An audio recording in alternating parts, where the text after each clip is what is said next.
socks on, but they're just still. It's not enough socks.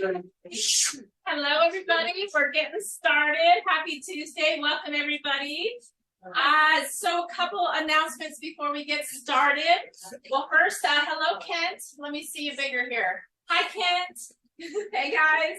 We got the watch party going on again at Kent. So welcome, everybody, and welcome all of you at home. Thank you to all of you that have still brought donations. Today is the absolute deadline. And so thank you for all of you who brought those to the Kent's house. Thank you, thank you, thank you. Tomorrow is an extra special day. So for all of you moms out there for the mob, there is no moms group in the morning on Zoom.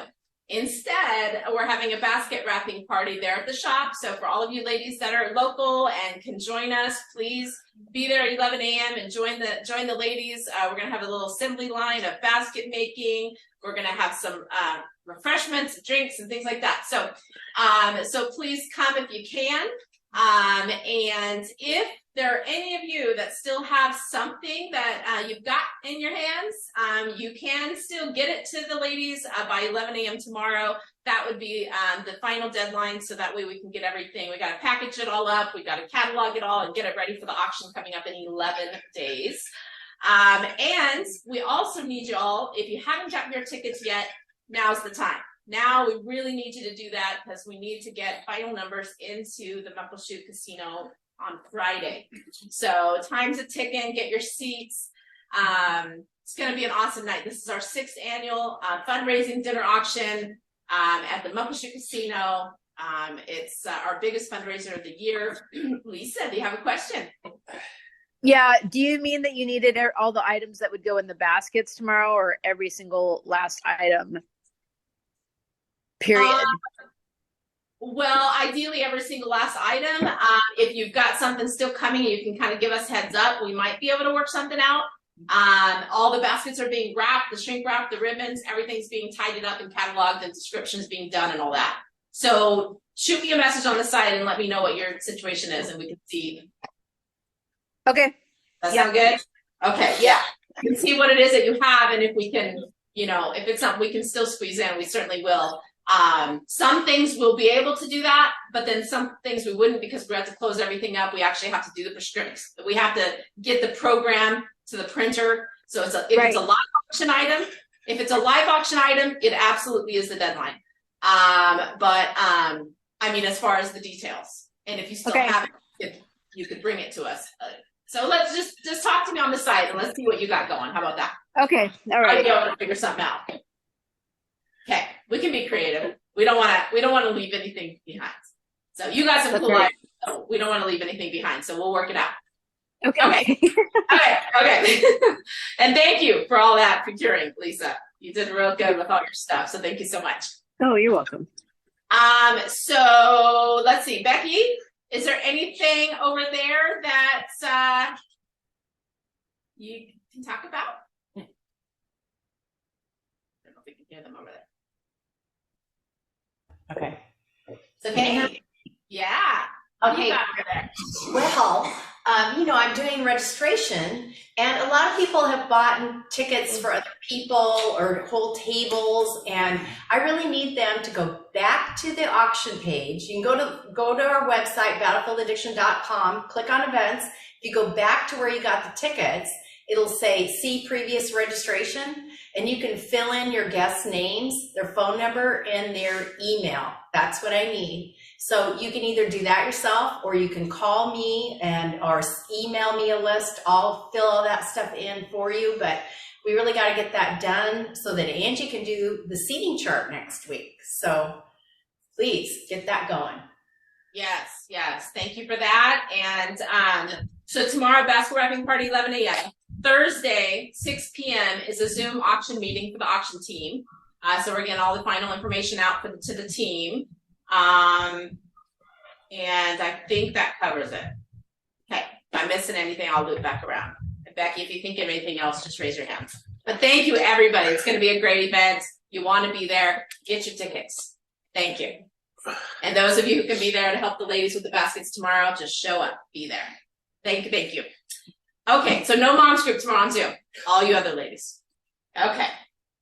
Now we don't have Mr. Munkers. He's on the road back to Seattle. So we do not have any comedy tonight. So he will make up for it in 2 weeks. By the way, there is no solution group next week. So we're taking the week off. It's auction week. So we're taking next week off. So heads up on that. And he will resume the following. So One more thing. Dang.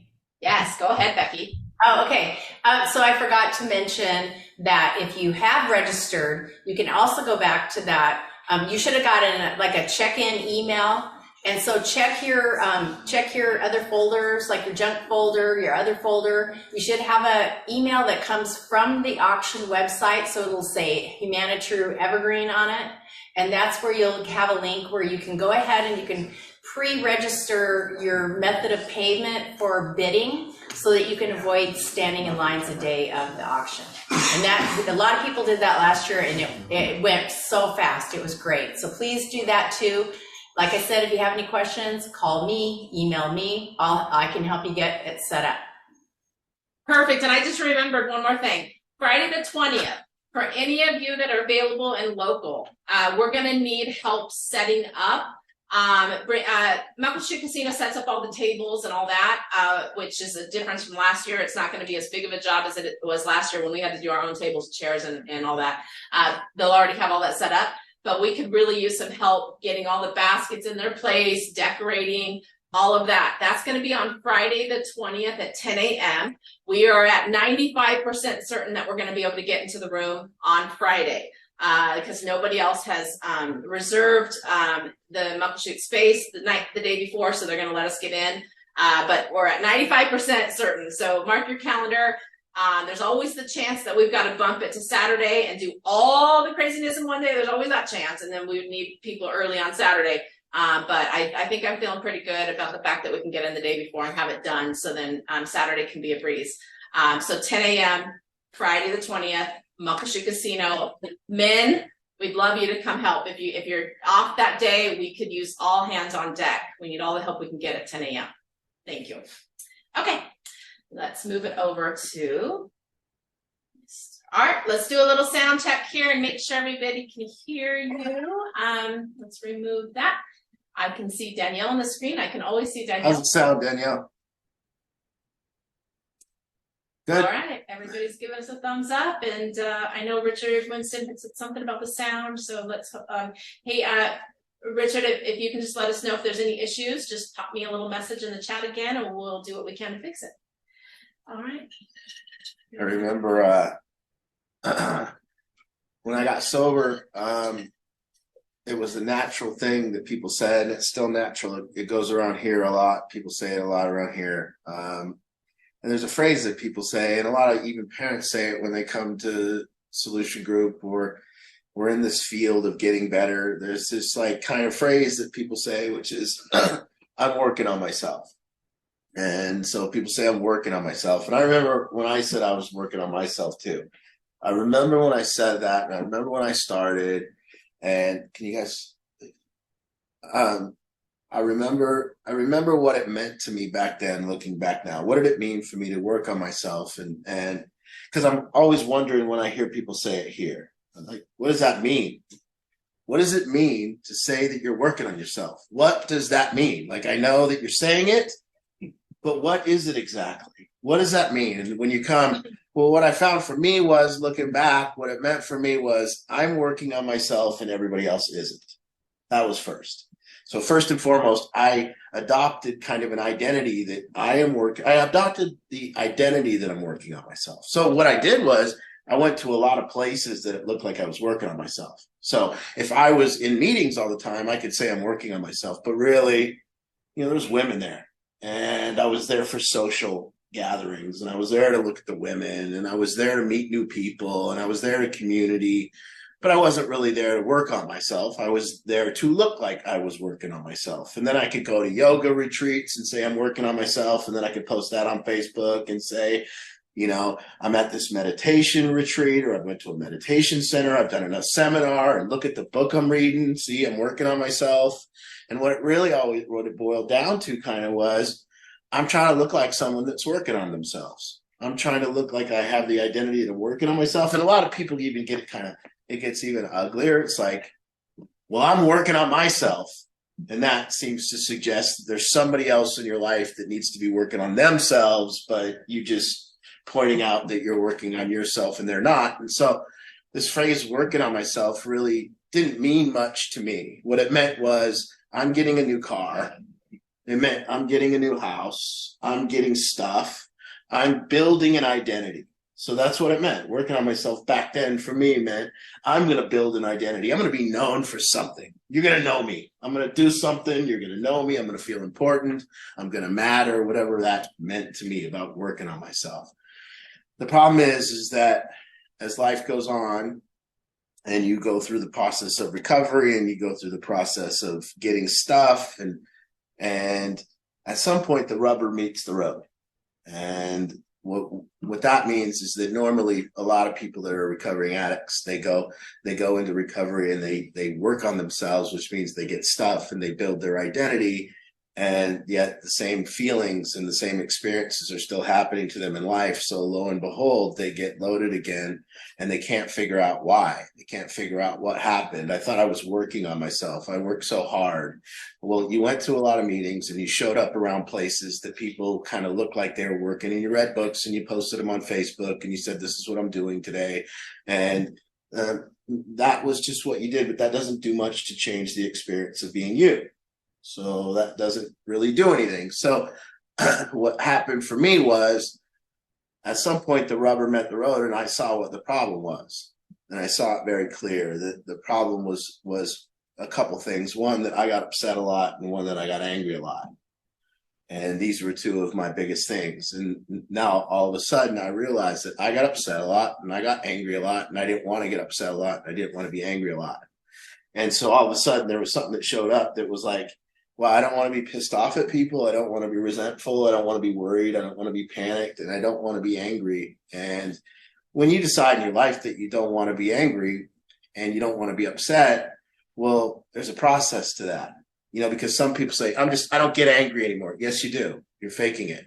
I don't get upset anymore. Yes, you do. You're just talking about it like you don't get upset anymore. Maybe you get to hide it better. So a lot of people go, I hide my anger way better now. I don't blow up in front of people, but I'm still angry inside. I just hide it really good. And then I go, home and punch my pillow or whatever it is that I do. And so for me, I was really getting angry a lot. I was really getting upset a lot. And I got to a point where I started to understand what that was. And I got to a point where I started to understand that me getting upset a lot and me getting angry a lot was meaning that I was a very insecure person, that I was a very fearful person, that I lived from fear and I lived from these insecurities. And because I lived that way and I didn't know who I was in the world, and I didn't know all this information, to me, what this meant was that I lived in this times where I went from fine to upset with someone, and that would take up most of my day. And then I would be fine and it would somehow vent it out and I'd somehow get okay. And then I'd get upset again, and that would take another part of my day. And I'd try to watch a movie, but I'd be upset at somebody, so I couldn't really get through the movie. And then I'd try to enjoy dinner, but I was upset at somebody. And at the time I was running a lot of sober housing and a lot of drug addicts. So I was upset all the time, and I had a lot of food for that I could eat, and it was very easy to find bad behavior that I could be upset at, and it was because it was actually happening. So, but the rubber met the road, and then I had to get to a place where I went, well, I just don't want to be this way. So then all of a sudden I had to see that I was insecure, but more importantly, what I came to the conclusion was there was this problem in my head, and it was a problem called judgment. And it hadn't ever shown up for me in my life because I really didn't know the extent of it. I didn't know what was going on. I didn't know what precluded my upsets. I didn't know what precluded my anger. I didn't know what came before anger and what came before upset. But what comes before anger and what comes before upset is always judgment. So what happens is we make a judgment. We deem people good or bad. We deem them wrong or right. And once we deem them wrong or right, once we deem them wrong, we get to be angry and we get to be upset, and righteousness comes out. So what I started seeing was that, I knew that judgment was prevalent, and I knew that judgment was involuntary. I started discovering that this thing called judgment was involuntary, that it happened without my doing, that it would just happen. As I walked down the street, I judged what was on the street. And if I played poker, I judged the people I played with. And if somebody had gauged earrings, I judged that they were a punk kid. Or if they listened to this rap music, I judged that they were bad. And if they were gay, oh my God, then I judged that. And if they were trans, I judged that. And, I just judged. It's just all that was going on in my head when I really looked close. And I really looked close. What was just going on all the time was judgment. And that judgment, because sometimes I would judge something good and that wouldn't upset me. And then sometimes I would judge it bad, but that would upset me. And I would judge it right and it agreed with me and it lined up with what I thought was true. Then I liked that. And if it lined up with something, oh, what a world that I was living in. Because see, half of the world almost was not lining up with what I thought should line up. And so now what I was I actually kind of, and I actually kind of believe that I was deemed and honored to be the one that gets to judge what's going on in God's world. That it was my job almost. My job is to look out into God's world, this current moment, and deem it good or bad. That was my employment. I spent my time doing it. It's like I almost got paid for it. But what I did was I was deemed the judge in my own head. And I got to say whether you were right. I got to say whether you were wrong. I got to say whether God was right. I got to say whether God was wrong. So if that's bad, that's because God obviously made a mistake there. He shouldn't have done it that way. If this moment sucks, that's because God's not producing the proper moment and the world isn't right. And it's been all these billions of years, but it just didn't line up with what I think it should be. And so this thing called judgment, or this thing that's this action, this judgment is happening in our heads. And, what I wanted when I said at this point in my life, what I wanted to do was like people. There was a real thing that I wanted to like people. Not only did I want to like people, I wanted to love people. So there was in a predicament because I wanted to like and I wanted to love people. And I wanted also to feel a sense of ease inside me. And I wanted to feel a sense of kindness and I wanted to feel a sense of compassion. So when people say working on themselves, I'm always wondering what they mean. And I'm wondering, really, really, what does it mean for you? If you're not getting rid of your judgment, then how would you get to a place where you're open? How would you get to a place where you could like people? And how would you get to a place where you can love people? And how would you get to a place of acceptance inside where you could live in the current moment and not judge it? And how do you get to a place of peace if we're not working on the judgment? And so this working on the judgment starts with this first process of one, knowing that it's going on, knowing that when you're walking into the bank, you're judging the people around you. When you're listening to the TV, you're judging the TV. When you're in a restaurant, you're judging the waiter. When you're judging the food, you're judging the waiter, you're judging people, the way they drive, you're judging the traffic, you're judging the checker at the check stand, you're judging the way they put the stuff in the store on the shelf, you're judging people's dogs, you're judging everything all day. And to get to a place where you can admit that's what's going on. And all of a sudden, when you can admit that's what's going on, you can see what happens after this thing called judgment happens, and the things that you deem good, you like, and you're attracted to, and the things that you deem bad, you and we learn to stay away from. So that's bad. I got to stay away from those bad people. That's a bad place. I got to stay away from that place. And that's a bad person. I'm going to stay away from that person. And, there's a good person. So I find a few select people that I can finally bear in my life and I can hang out with because they don't piss me off or upset me anymore. And then I go to work and I come home and I isolate my bedroom because everyone pisses me off. Everyone's wrong and everyone sucks and no one's nice and no one listens to me. And so I'll go isolate. And then I'll go to work and I'll endure it because I hate being here because these people are so screwed up. And then I'll get in traffic and I hate being there because they're so screwed up. And then I get home and what sounds good is a little booze or something to make the judgment go away. And that's what happens. You take a sip or you get high And all of a sudden, all the judgment goes away and a little bit of love shows up. And you're like, wait, why was I so angry? I like these people. What was I so mad at? That kind of like relaxes you and calms you. And so, you know, doing this process of understanding that, you know, it, for me, what it was I wanted to learn how to travel lighter than I was traveling. I wanted to get to a place where I could travel lighter. I didn't want to carry all these bags around. I didn't want to carry baggage of hatred and anger and resentment and worry and panic and fear and then actually try to love people through all that and have relationships. So basically, this is the opposite of somebody like getting boundaries. This is like, I'm going to learn to open up. I'm going to like see that my head creates boundaries for me.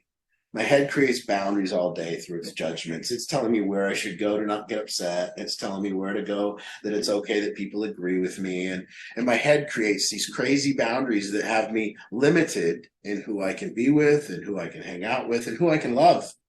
I can't love a liberal. I'm a Republican. I can't love a Muslim. I'm a Christian. I can't love, Israel and Palestine. I can't love each other. They're supposed to hate each other. And you just continue to go on and on and on, on and on and on. When it isn't what we're doing here. What if it was set out? What if the clock's ticking? What if you got very limited time to learn to love? What if you got a little bit of time and you got to learn to love? And what if you got a little bit of time and you got to learn to not hate? And what if that's the mission here? What if it isn't your house? What if it isn't your job? What if it isn't how good you are at business? What if it isn't how great you are as a parent? What if it's just simply, I don't know how I am as a parent, but I'm good at loving? What if that was it? Being good at loving. What would you have to do? So you'd have to work, and you would have to work on reducing of anger. And to reduce the anger and the hatred, you have to get rid of the judgment. And to get rid of the judgment, you have to acknowledge that it's going on. And once you can see and acknowledge that it's going on, you don't have to take it so seriously. You can see that that you can create a judgment override system in your head. You can literally create an override system. When you see yourself judging someone, something else can come in behind it and go, dude, what are you doing?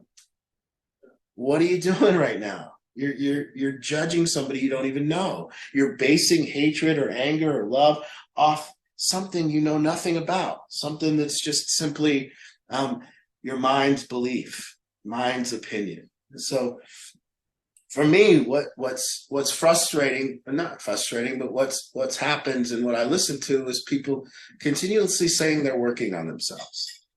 And it seems to me that means you go to a lot of yoga retreats. Or it seems to me that means you go to a lot of seminars. Or it seems to me that you do a lot of meetings or you read a lot of self-help books. But what about, how are you measuring the reduction in your anger? How are you measuring the reduction in judgment? I'm not saying judgment goes away. There's an override. It doesn't go away. You can't function as a human without it. You wouldn't know where to turn. You wouldn't know what to do. You'd run into enormous difficulty without judgment. You need it. But you also need an override so we cannot take it so seriously. And you need to know when it's being, judging a fake snake is different than judging a real snake. And what we do as humans is we judge all these fake snakes. So there's no threats. But we think there are. We think there are threats. And so we deem a person that doesn't talk the way we want them to talk as a threat. That's a fake snake. That's a fake snake. We deem somebody that doesn't dress like us as a threat, to the point where we can't have dinner with them. We deem somebody that doesn't believe in the same political beliefs as us as a threat. We deem someone that doesn't wear masks or does wear masks as a threat. We deem someone that believes in the vaccine as a threat to us. We need to stay away from that person. We deem someone that likes Trump as a threat and someone that likes Biden as a threat. And that's a fake snake. There is no threat. Why do we get so upset? Why are we so insecure? So getting to the point where you can sit and accept and be and love and open up. This is where the rubber meets the road. This is the true working on yourself. If you can actually throw it out there and say, when there's friction between me and the world, I'm the problem. I'm the problem. When there's friction between me and the world, I'm the problem. Now, if I'm not, the world's the problem. and I'm great. And now I have to live in a world of friction. And I have to live in a world of anger and upsets and fear and insecurities. And so for me, the rubber met the road. I couldn't spend another day, you see, because standing behind anger is righteousness. Standing behind upset is righteousness. Standing behind judgment is try to judge without being righteous. Try to hate without being righteous. Try to be angry without being righteous. It's an impossibility. So it's not anger. It's not hatred. It's righteousness. It's a disease of being right. And I can't let go of it. And it powers me and I hold on to it. And because I can't give up being right, I need to be angry. And I have to be angry because that's what I do, because I'm right and the world's wrong and I'm mad at it. And I'm right and they're wrong and I'm mad at them. I mean, look at what we're doing. We're unconsciously heading into trying to blow each other up in the universe. For what? Because some person said words that I don't like. Some person believes something that I don't like. I want them to believe something else. Because they don't believe something else, I'm going to take my bombs and I'm going to go over and I'm going to blow them. It's insane. It's gotten out of hand. And so I hope what it means for people to come here and work on themselves is to come here and learn about why you're angry, to learn about why you're upset, to learn about your insecurities, to learn about your judgment. The one thing I know about a person that tells me they're not judgmental is that they're massively judgmental. I know it for sure. When somebody says I'm a non-judgmental person, I go, oh my God, you're a monster. You're a monster. Yeah. Every person that says they're not a judgmental person is a monster. Because what they're doing right there is judging all the judgmental people. That's what they're doing. They're saying I'm superior because I'm not judgmental and everyone else is judgmental, which is very judgmental.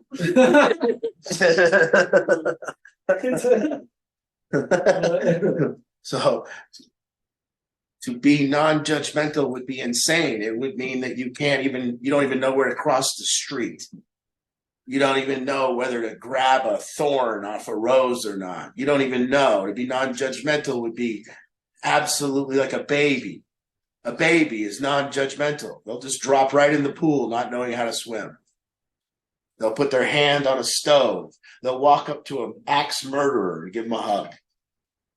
That's because they're non-judgmental. So learning that to curb our judgment, learning to see that it's prevalent, learning to see that it's going on all the time, and then actually overriding it when it's not necessary. It's not necessary right now. Just because this kid's riding a skateboard doesn't mean I have to hate them.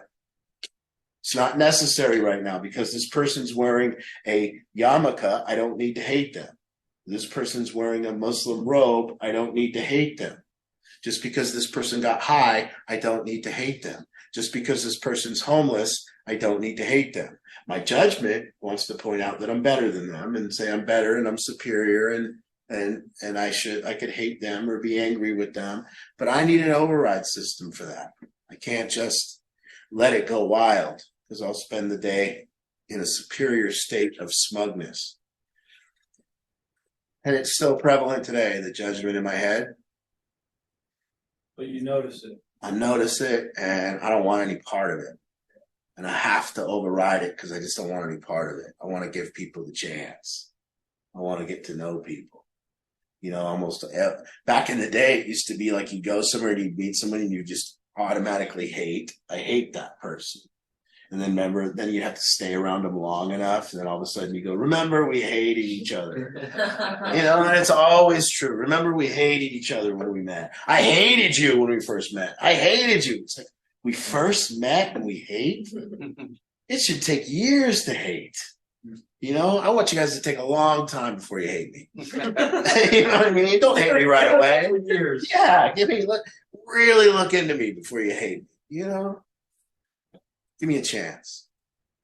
Give me a chance. Give me a chance. Yeah, give me a I'll give you a chance. Yeah. Give me a chance. I'll do some shit. You can hate me. Please, just give me a chance. Yes. Alright, okay. Could you explain what an override of judgment looks like? What that was like in the moment that it's happening. Can you repeat his question so they can hear it? Yeah, he wants to know what an override of judgment looks like. It means there's starting to be an ounce of humility inside of me. It means that maybe I'm going to question if this thing's right or not. It means maybe what it says about you is inaccurate because it just met you. And so when we see the possibility that this thing in our head happens to be inaccurate, there's a possibility that that guy isn't bad, that the possibility that he isn't wrong. And then all of a sudden, a little gap of all you need with humility is like 1% chance. You know, if you can just find a 1% chance that you're wrong, there's humility. It's like the door opening.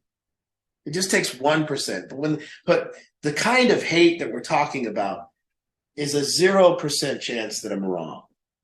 And it's 100% chance that you're wrong. And that leads to the kind of hate and anger that I'm talking about.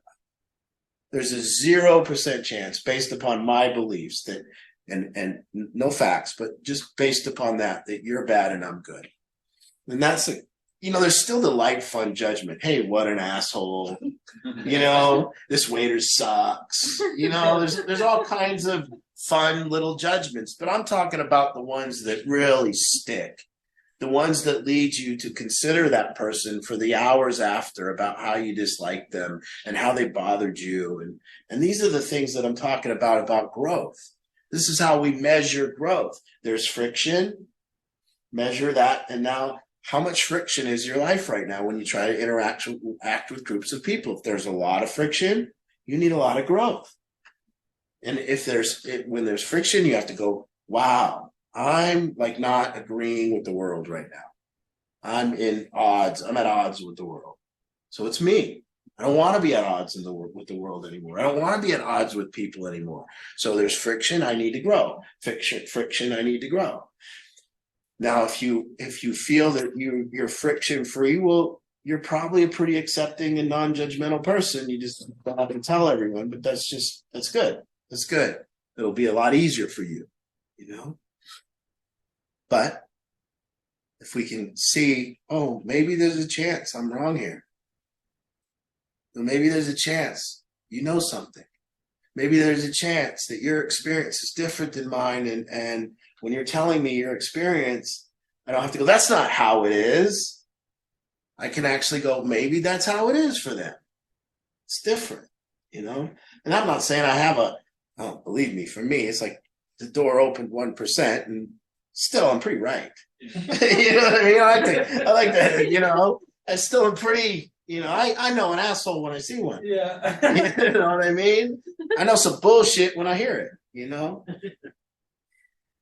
But here's the work. You want to work on yourself? Don't work on yourself. Work on your anger. Don't work on yourself. Work on your judgment. You want to work on yourself? Work on the worry. Work on the fear. Work on the closed downness. Work on the heart. Work on opening up. And you know what you got to do? Guess what? You're never in judgment and love at the same time. But please understand that. You will never be in judgment and love at the same time. Ever. So if you want to be in love, you can't be in judgment. But you'll never be in judgment and love at the same time. That's not possible. Because judgment says this thing might not be right. And love says this thing's 100% right. There's nothing wrong with it. So it can't be wrong. It's love. It's perfect. Yeah. So if I want to love more, guess what I got to do? I got to get rid of judgment. Because I can't love you and judge you at the same time. If I love you, it's because I'm looking at you and I'm like, oh, fuck, you're perfect. Fuck, right where you're at, you're perfect. That's love. But if I'm sitting here thinking, man, you're fucking wrong, well, then I'm in anger. I'm not in love. In order to love you, I got to get rid of the anger. So I hope that's what we're doing here. I hope that's what working on yourself means. I hope all the meetings, all the self-help groups, all the yoga, all the retreats, they should be helping you to love. And if you feel that, then you're probably working on yourself. If you go, yeah, I used to not love, I used to hate, I used to be angry, but now I'm loving more. I'm accepting more people. I'm actually, vibing with the different cultures. I'm getting along. I had it as a kid too, What? I had love as a kid. Like I was a kid and I didn't judge anyone, and I would run up and hug everyone, and I was open and my head wasn't full of judgment. But then, you start getting hurt and embarrassed a little bit. You watch that movie. Yeah, you start getting hurt, you start getting embarrassed a little bit, you start feeling a little pain, and now you start getting insecure. So now as you get insecure, the judgment starts showing up a little more to protect you. And then you protect yourself more, and the judgment shows up more. And all of a sudden you get to the point, maybe by 12th grade or college, where you begin to learn to hate. And all of a sudden you're not capable of love anymore. But I had it as a kid, man. I was friends with everyone in school. I was part of every clique. I was with the athletes, the stoners, the goths. I loved everyone. Were you ever goth? Goths. I wasn't goth. I figured you had to smoke to be goth. I didn't smoke. They smoked. They were always in the smoking square. You know what I mean? The goths were in the smoking square. I did think some of the girls were pretty attractive, though. Yeah. You know what I mean? That look was kind of freaky. You know what I mean? The boots like this. Yeah. She's, Fishnets. yeah, Yeah. she could be my boss. She's got you on a leash. Yeah. I like that. No, I like the idea of that. Me too. Yeah. Yeah, So we had it. We had it in junior high. Well, we had it in elementary, and we probably lost it in junior high. We walked into that junior high fearful. We didn't have our best friends. It was new people. The judgment was deep. Look at that guy. Look at that guy. Is they okay? Should I go over there? That's probably not okay. They're not okay. And the judgment got deep in junior high. And we got insecure. We started worrying about what we looked like. We started wondering what people were thinking about us. And then we start getting angry because some people didn't like us. Some people we didn't fit in with. So we hated those people now. They didn't let me sit at their table. I hate them people now. So then the hate started coming in. And then we got in school and we separated. We just stayed apart. Got to high school and you just stayed apart. We eat over here, you eat over there. Then we went to college and we're back in the mix. The judgment's back again. Well, there you go. Then we got a job. Yeah. What were you? And then we grow up a little bit. We start not hating on a band geek because he was a band geek. A nerd. A jock. What else was there? Goody. Oh yeah. The band, the math geeks, the chess club. It was like the when I was in school, it was the robotics club. Oh. The Naruto runners. Yeah. Naruto runners. Yeah. Nerds. Horse girls. Horse girls. Yeah. That's an interesting. Horse girls? What do they wear the outfits? Yeah. Okay. They're just. All right. All right. They pass them or usually take the right horse. So No, dude. Okay. So we're gonna open it up. Maybe that was just my spirit. We'll open it up for a little. All right, let's open it up. So let me show you all the raise your hand feature on your device. You can raise your hand if you have a comment, question. If there's anybody new out there, I'm not sure if I saw anybody new or not, but if there is, we'd love to meet you. And if you can't figure out the raise your hand feature, no worries. You can just unmute yourself. You can say hello in the chat. Whatever you need to do to get our attention. And as long as your camera's on, I can put you on spotlight so we can see you from here because we love seeing everybody on that screen. We have a big screen on the wall here in Las Vegas, so we can see y'all. So who's first? Let's see, there's the couch crew. This whole room here in Vegas is full all the way around. I think there's about 18 or 19 people here. So you guys can only see a few of them, but we have a room full. Derek. So like in the beginning, you're talking about like the person that I'm working on myself, but they're like collecting things. Is that the progressor? Yeah, well, are you working on the things that you need to be working on, or are you really just working on your identity? Come on, I mean, you just want to be known for something, and then the identity is so sticky, so it'll just stick on almost anything. It'll grasp onto anything. So people's identity can grasp onto anything to try to make itself look good. So the problem with working on yourself is the identity grabs onto that and says, therefore. See, what does it say after the therefore? What does the identity say to you after therefore? I'm working on myself. Therefore, I am better than everyone that isn't. And you'll see how sticky that is and how quick it happens. And so a lot of people say that statement, I'm working on myself. And it generally just means nobody else is. And if only they would work on themselves like me, then the world would be a better place. But I'm doing it. I'm putting in the work, And so we have to be careful if we're not, if you can't get to the place as a human being where you pick up a book and kind of look and start reading the book and maybe want to be known for the guy that's reading the book. Like I used to be, I'm the reader guy. Have you read that? Yeah, I read that. Yeah, I got through it. The book's better than the movie. Yeah, so book's better than the movie guy. Yeah. You know that guy? Hey, you want to go watch this movie? No, I've seen the book. I've read the book. I read the book. Have you read the book? No. You don't know how to read? Oh, yeah. So that just means I read. Yeah. I'm working. Huh? I'm a scholar. I'm a scholar. I read. I'm smart enough and I have a better brain that imagines better than all these movie More directors. competent than you. Really, the movie was pretty good. It had like Matt Damon. Jennifer Aniston. I'm sure that bigger guy in your head was cooler than Damon, though. All right, who out there at home? Questions, comments? We'd love to hear from you guys. If I don't see a hand, I'm gonna talk till I see a hand. But raise your hand. But there's another side of this thing. There's another side of this working on your thing. Not only is it private with you, but there's another side of this on the courtness that we're talking about down here. This kind of thing where I say, not only am I trying to reduce this, not only am I trying to reduce my own judgment, I'm ready to be judged. I'm ready to put myself out there. Like tonight, I'm going to put myself out there, and I'm okay if you criticize me, because that's growth. Because I cannot grow without criticism. I cannot get better without criticism.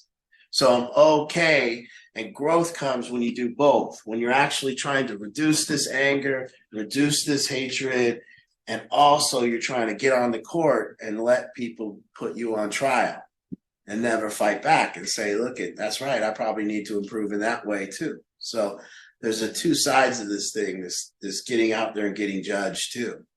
Now, if you're just working on your judgment, but you never put yourself out there to be judged, because as soon as you be judged, you're going to judge. The natural instinct is you're judging me. No, you're a piece of shit. See? Now, can you be judged, but without doing that? Because there's another level of reducing your judgment. Sherry. So, you said a couple times here, the friction between me and the world, I am the problem. And then you also said that, again, my friction that I'm observing, it really is me. There's the stuff that's within like my relationship sphere that I can impact, right? Where it's like, I'm like, okay, am I causing the one in my relationship problems? Is that me? Yes, it's probably me, right? My work problems are a result of something that I'm doing. I'm bringing it to the table, right? How do you individually, I guess, think about the bigger things that are outside of your sphere of control, right? Because there's a lot of things going on in the world where, there's just nothing we can control besides loving the people around us and hoping that spreads, right? Mm-hmm. I don't think that's a hope that it spreads, but I'm not hoping and I'm not loving for some other reason other than myself, but I'm not loving, hoping that that love spreads and this stops something or it grows. But the first thing you said was this is where people are going to get confused. So, because when I say there's friction in the world and it's me, Mhm. that doesn't mean everything's perfect in the world and it needs to remain the same and I need to change. It means there might be things wrong in my current environment or the world. It might be things that need looking at, but why do I have to do it from anger and why do I have to do it from dominance? So it means, can I get to a place where I can kind of symphony or orchestrate my life from a place of hatred or peace, non-hatred, love, and non-judgment? Can I do that and be this conductor of my own life and just please, and with people and with people and with my workplace and with the world? Can I agree with it and see this is, and by agree with it, it doesn't mean that it needs to remain the same. It means that is how it is.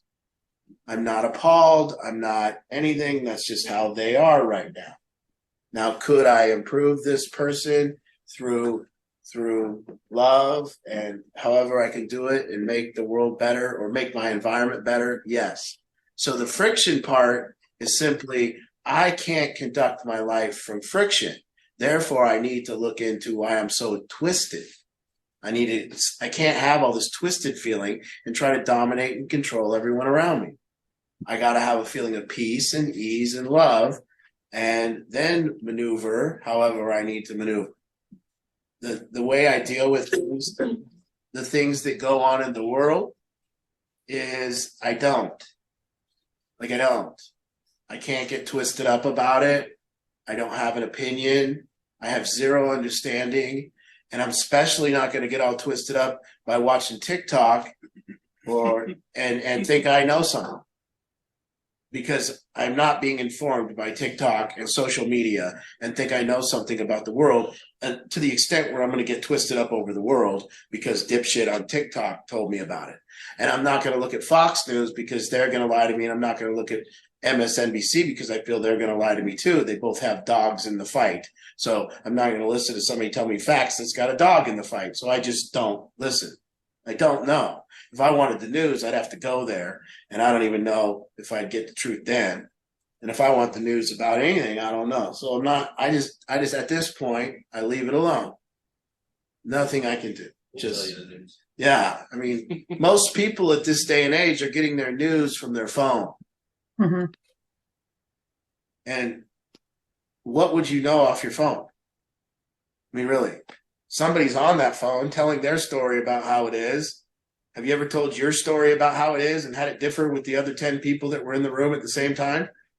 Absolutely, you have. So we're getting an interpretation of the news, and we don't know. So how can I get twisted? I don't know who's right or wrong. I don't have a dog in the fight. I'm not going to take a stand and get all, because it adds anger and hatred in my heart when I do. If I try to really consider the condition of the world right now, what people are doing, I get so twisted up I can't even function today. Mm-hmm. You know, it's insanity. I know it's insanity. I can't even look over there. You can't go call insanity and have it listen.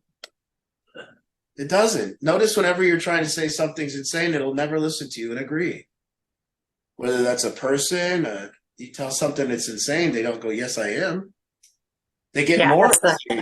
They get more insane every time. It's like, oh, you're insane. You'll see. Yeah, calm down. Never actually calmed anybody down. Mm-hmm. Yeah. So I stay in my lane. This is about my experience as a human being. This is about keeping it free today. This is about me being able to be present in the moment that I'm in, and all the work that it takes to do that. All the work that it takes. Because I can't be present when I'm judging and angry, and I can't be present when I have hatred because I'm thinking about that I hate rather than that's what's going on in the world. And to me, all of it has always boiled down, and probably every week in a row, I'll tell you the same thing. This turned out for one simple thing for me. I knew how to love. I didn't know how to love. I took drugs because I wanted love.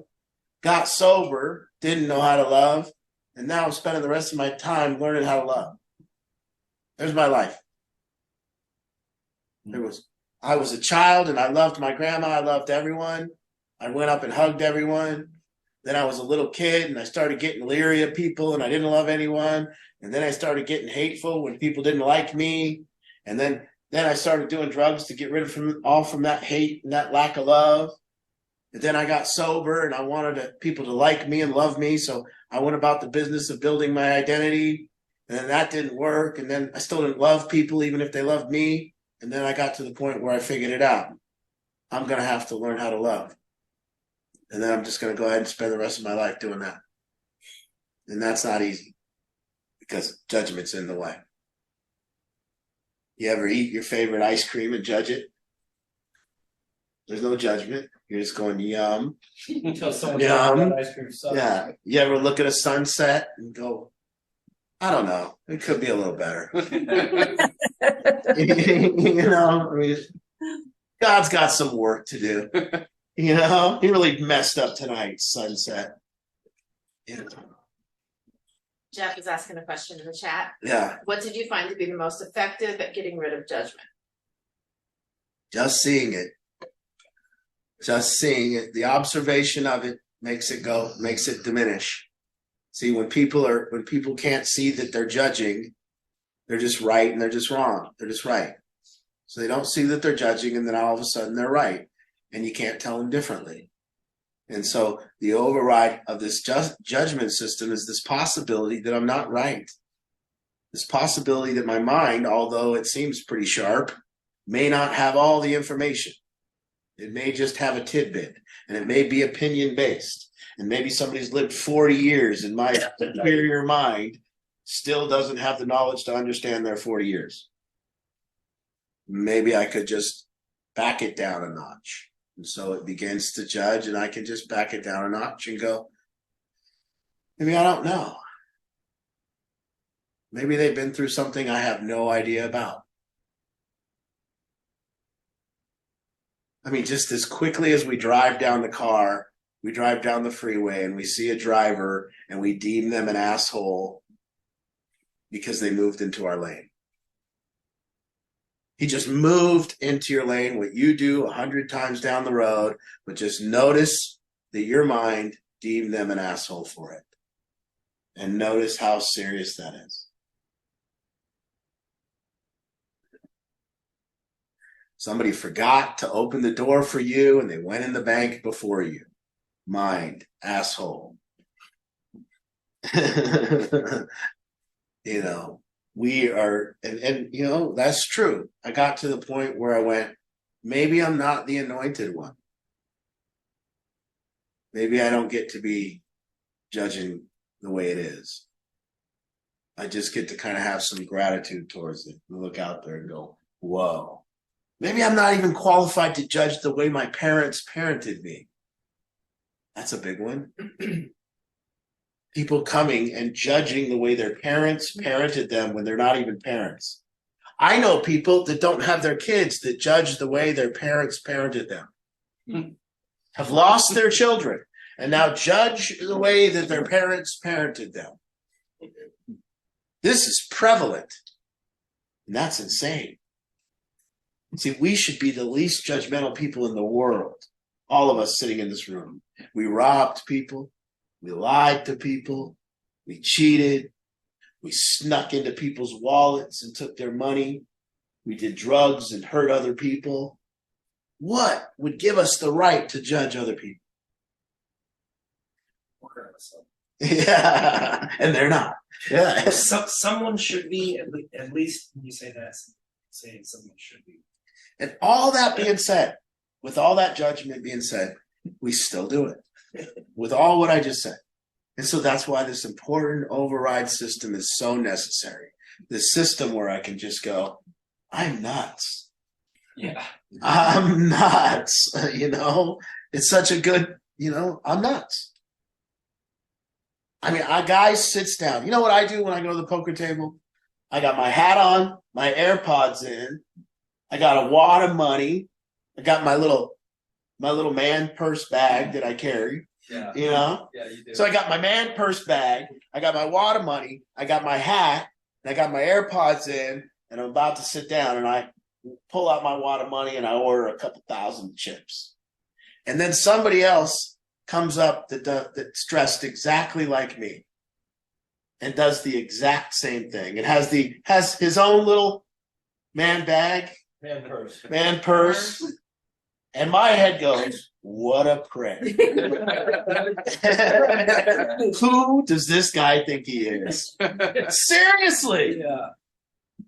And then an old, like kind of an old docile Asian man shows up, non-threatening. It's this old Asian guy, he's having a beer, and he shows up at the table, and I go, I like him. I like that guy. But you hate yourself. Yeah, I like that. You walk by a mirror and you're like, this guy. Yeah. But yet I'm getting ready in the mirror with my hat, and I'm like, look at how cool I look. This guy thinks he's fucking cool. Yeah. That's what it is. Yeah, it really is. So it looks like they're having technical difficulties over there at the Kent. So just a heads up, everybody there at Kent, we will have this recording up on YouTube by morning, so you can rewatch what you've missed. I mean, it would be a great conversation if we would just all sit down and talk about the judgments that happen to us during the day. And notice that I say the judgments that happen to us, because they are happening to us. Yeah. We're not creating them. There's nothing we're doing to cause them. It's an involuntary process that's happening to us all day. And when you feel it, it'll start feeling like rain, like a rainstorm that you can't stop. Just a rainstorm of judgment that you can't stop. And it might, if you really look closely at it and you feel that rainstorm coming down, you might get to a place where you can't live with yourself. You might get a place where you just can't be in here anymore. That you've realized that you're so righteous, you're so judgmental, and it's raining down on you, and it's kind of like miserable in here. And you get to a place where you go, make it stop, please. Make it stop. I just want to drive down the street and listen to a song, roll my windows down. I want to go to a restaurant and enjoy it. I feel like you'll get to a point where you're like, all right, judge me. Yeah. If somebody judges you, and you're like, It's a mistake. Yes. Yes. Yeah. What did you do that for? Well, I'll tell you what I said about this flip side of this thing is it's the hardest thing that you'll ever do. The hardest thing we can do, it seemingly to me in this world, is be criticized for anything. It's a tough night. It's a tough night. When you put yourself out there and you're criticized, it's a tough night. Yeah. It is. No shield for the bullets. No. And you have to really, and then you can't use anger to protect you. So you can't go, screw all those people. You have to kind of just sit, hurt, and think about it. Yeah. It's tough, but it's beautiful. I see these stars that put themselves out there as actors. I mean, some of them, of course, are just egregious and they talk too much and they say they know too much about too much stuff. But still, they put themselves out there, and millions and millions of people that have never met them, never spent a minute with them, only seen them acting, all judge them and know who they are. That guy's an asshole. Why is he asshole? It's always something like this. Well, my friend works at Buca de Beppo's and he went there and he only tipped $50. And it's like, yep. I thought he was an asshole. Sounds like it. And that's how quick we get jumped on. And we watch football. Yeah. Oh, we watch football. Idiot. Yes. A lot of stupid people on the football field. It goes all out the window during football. Yeah. Well, football's off limits. We don't try to work on ourselves during football. It's not the time. I got too much yelling to do. So we get it all out. Well, They really work with art. yes, the teams work harder when I yell at them. It's beautiful. The Carlsons are so cute.